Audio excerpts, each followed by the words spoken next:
आज हमारा दिल कह रहा है कि हमको आज शिक्षक समाज में नहीं रहना चाहिए। मैं अपने बेटा को भी कहूँगा कि बेटा तुम शिक्षक समाज में मत आना, आखिर टीचर की बहाली मत करना। क्योंकि आखिर आज जो बीजेपी सरकार और महागठबंधन की सरकार जो है, जिस तरह से हम लोग को इज्जत प्रतिष्ठा को घुल में मिला दिए हुआ है, न पब्लिक जो है हमको सराह रहा है, न सरकार सराह रही है। इसीलिए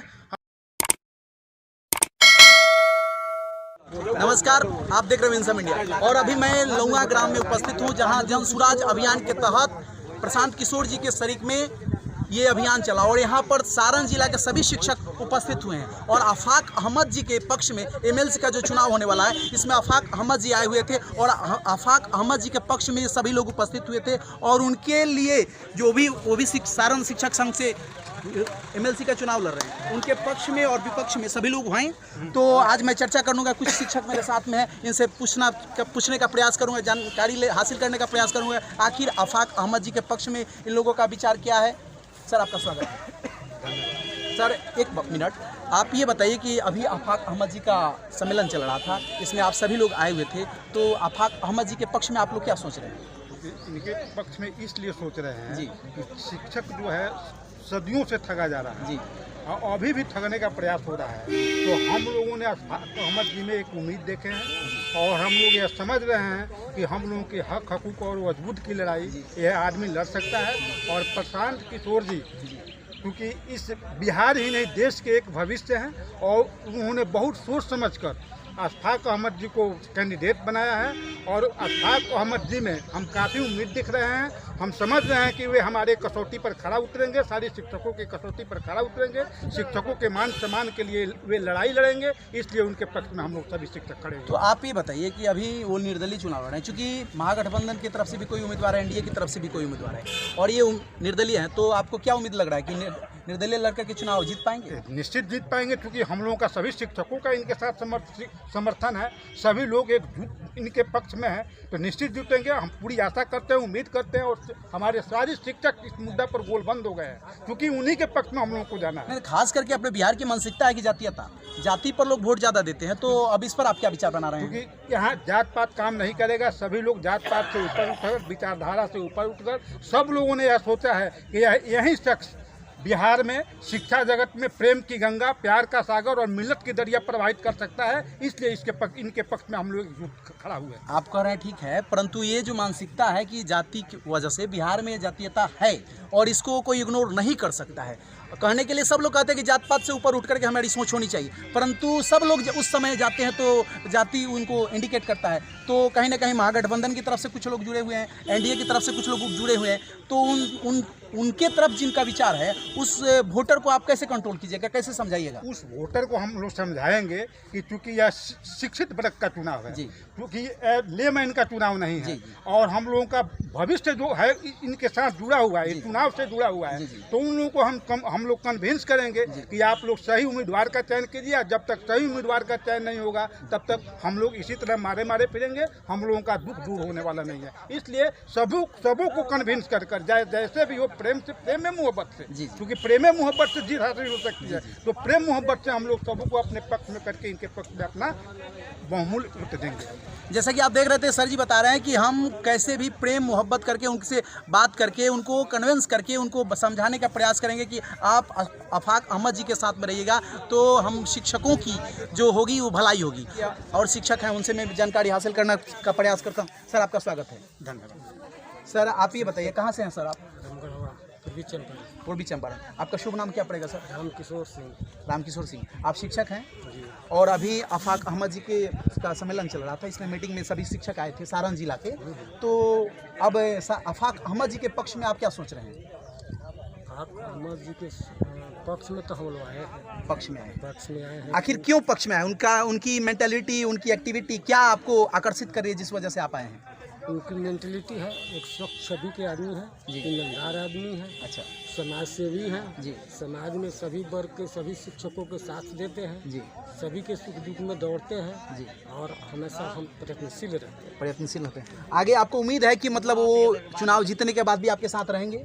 एकदम 100% उम्मीद है। उम्मीद के साथ तो हम लोग खड़े हैं। चूंकि क्या होता है कि चुनाव जीतने के बाद में अक्सर लोग अपना रंग बदल देते हैं, तो आप कैसे उम्मीद कर सकते हैं गारंटी के साथ कि यही ना पहचान करना है हम लोग को, इस धरती पर यही पहचान करना है कि प्रशांत किशोर जी का यही कहना है कि जो 1000, 5000, 10,000 में से एक को चुनिए जो हमारे प्रिंसिपल पर खरा उतरे, जो हम लोग के सुख दुख में शामिल हो, जो जनता की भावना को समझे, जो शिक्षक की मर्यादा को समझे, जो शिक्षक के कल्याण की बात सोचे, जो शिक्षक की लड़ाई लड़े, शिक्षक के हक हुकुम को लड़ने के लिए तैयार रहे, अपना संघर्ष जारी रखे।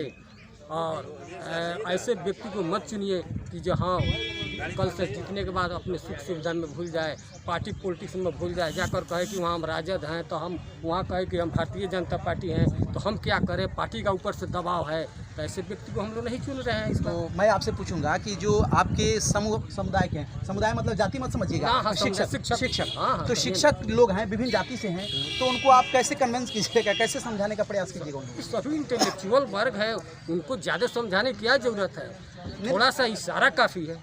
तो कहने का अर्थ है कि सब लोगों की मेंटालिटी अलग अलग पक्षों में है ना, कुछ लोग अलग है। आपका कहने का तात्पर्य मैंने समझा, तो कैसे उनको कंट्रोल कीजिएगा? आपके कहने का तात्पर्य मैंने समझा कि जात पात, मजहब, धर्म, ये सब की बात आप कहना चाहते हैं, तो मैं इस बात को एकदम 100% फॉलो कर रहा हूँ। लेकिन इस सभी लोग शिक्षित वर्ग है, सभी लोग जात पात, धर्म, मजहब से ऊपर उठकर अपना मतदान करेंगे, नहीं समझे? हम लोग को दोनों दल ठगते आ रहा है, तो हम लोग किस पर विश्वास करें? सबसे पहले विश्वास में है जी, मतदान क्या है? विश्वास है। तो मतदान किया जाता है विश्वास के लिए कि हम इस पर से आश्वस्त हैं, विश्वास हैं कि हम हमारे पक्ष में काम करेंगे, तो इसलिए मतदान किया जाता है कि हमारा उम्मीदवार आगे चलकर अच्छा काम करेगा, सभी के सुख दुख में शामिल होगा, विकास का काम करेगा, शिक्षक की हक हुकुम की लड़ाई लड़ेगा। तो आपको लगता है कि निर्दलीय चुनाव लड़के चुनाव जीत सकते हैं? हम जीत सकते हैं। मतलब आप पूरे शिक्षकों का सहयोग मिल रहा है? तब इसमें शिक्षकों को वोटें देना है, तो यानी 100% सब लोग तैयारी है, आश्वस्त है एकदम कि जहां हम 100% जीत सुनिश्चित हो गया है। चलिए देखिए, जहाँ तक देख रहे थे सभी शिक्षकों की गाड़ी लगी हुई है, सारे मतलब सारण जिला के, सारण नहीं मतलब 5 जिला, सारण, सिवान, गोपालगंज, मोतिहारी और चंपारण, ये सब जगह के शिक्षक लोग एकत्रित हुए हैं और सब लोग आफाक अहमद जी के पक्ष में कुछ अपना विचार साझा किए, उनसे कुछ मांग किए और उनकी बातों को सुने। अभी ये सभी शिक्षक हैं, इनसे मैं बारी बारी से प्रयास करता हूं कुछ विचार लेने का। सर आपका स्वागत है। Thank you. सर ये बताइए कि अभी आफाक अहमद जी चुनाव लड़ रहे हैं, NLC का चुनाव, और आप लोगों के ही वोट से चुनाव की जीत होगी या हार होगी, तो आप उनके पक्ष में क्या सोच रहे हैं, उनके पक्ष में आपका विचार क्या बन रहा है? प्रशांत किशोर जी के जन सुराज के साथ हम लोग हैं जी, और आफाक साहब को हम लोग लाइक कर रहे हैं, इनकी बातों से सहमत हैं जी। हम लोग अपना पूरी ताकत लगा देंगे जी इनके जीत के लिए, क्योंकि हमारे बच्चों की बात है, हमारे बच्चों के भविष्य की बात है। आज हमारा दिल कह रहा है कि हमको आज शिक्षक समाज में नहीं रहना चाहिए। मैं अपने बेटा को भी कहूँगा कि बेटा तुम शिक्षक समाज में मत आना, टीचर की बहाली मत करना, क्योंकि आज जो बीजेपी सरकार और महागठबंधन की सरकार जो है, जिस तरह से हम लोग को इज्जत प्रतिष्ठा को घुल में मिला दिए हुआ है, न पब्लिक जो है हमको सराह रहा है, न सरकार सराह रही है। इसीलिए हम लोग क्षुब्ध होकर प्रशांत सर के साथ हम लोग हैं और आफाक सर के साथ हैं, और हम लोग अपना ताकत लगा देंगे, जीत सुनिश्चित करेंगे। अच्छा सर, सरकार से नाराजगी की वजह आपको क्या बन रही है? हमको जो मान सम्मान मिलना चाहिए, प्रतिष्ठा मिलना चाहिए, माल भी मिलना चाहिए, हमको सेवा भी मिलना चाहिए, पेंशन भी मिलना चाहिए, जो हमारा सुख सुविधा है वो भी नहीं है हमारे पास। हम क्या कर सकते हैं?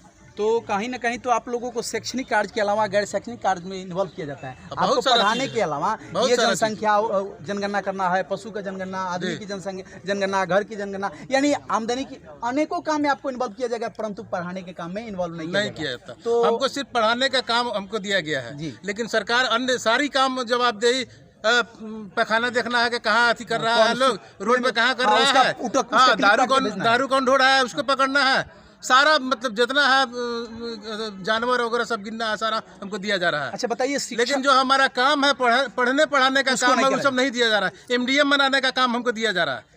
ये सारा चीज़ जो है गैर शैक्षणिक कार्य दे रहा है लोग, जो हमको मान सम्मान चाहिए, जो हमको पैसा चाहिए, जो हमको पेंशन चाहिए, जो पूरा वेतनमान चाहिए, वो हमको नहीं मिल रहा है। इसलिए प्रशांत जी के साथ हम लोग हैं और आफाक जी के साथ हम लोग हैं। हम शमीमुल हसन, ढाका, पूर्वी चंपारण, वहाँ से हम लोग कुंडवा चैनपुर हाई स्कूल से हम पहुँचे। चलिए, थैंक यू, आपसे मिलकर के बहुत खुशी हुई।